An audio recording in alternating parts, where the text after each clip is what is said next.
Sister. Sorry, mambo? Poa. Nzima? Nzima, za kwako? Nzuri, sorry.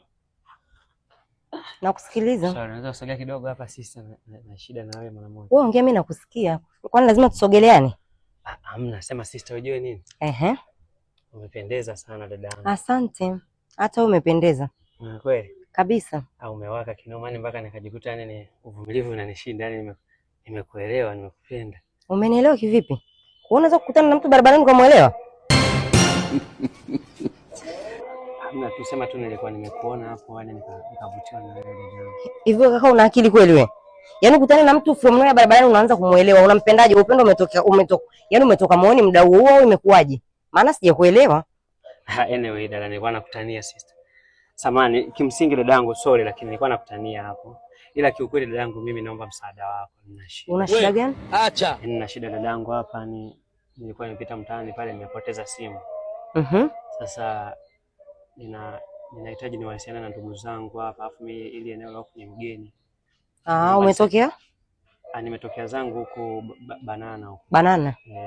Kama simu nitakuazima, lakini mambo mengine ya kipuzipuzi mimi huwa sipendi. Huwezi kumkuta mtu barabarani from nowhere kumsimamisha eti nakupenda. Hapana, simu kama ni simu chukua, wapigie ndugu zako. Asante. Bas, makosa. Lucifer mwenyewe sasa alikasirika. Okay. Which my problem, you know, right? Samahani, nikaongelea pembeni kidogo. Wewe ongea tu, unaongea hapo sio mbaya. Usije tu kakimbia na simu yangu. Hamna. Hello. Naye. Nimeshafika, niko huko. Wewe kaka, mbona simu unaenda nayo mbali?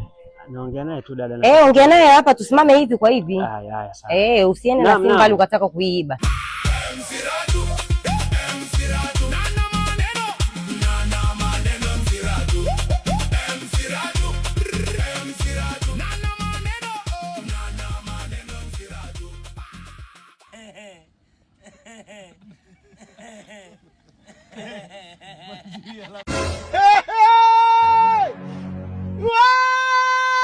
Kwisha mimi. Kwisha kabisa. Telea pote.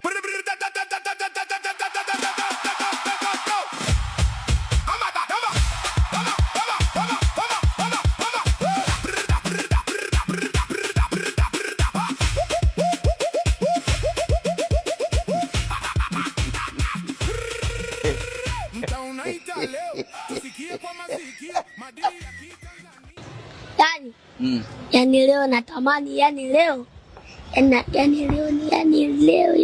na ugwadu mwanangu, na ugwadu. Ugwadu? Na ugwadu. Ugwadu.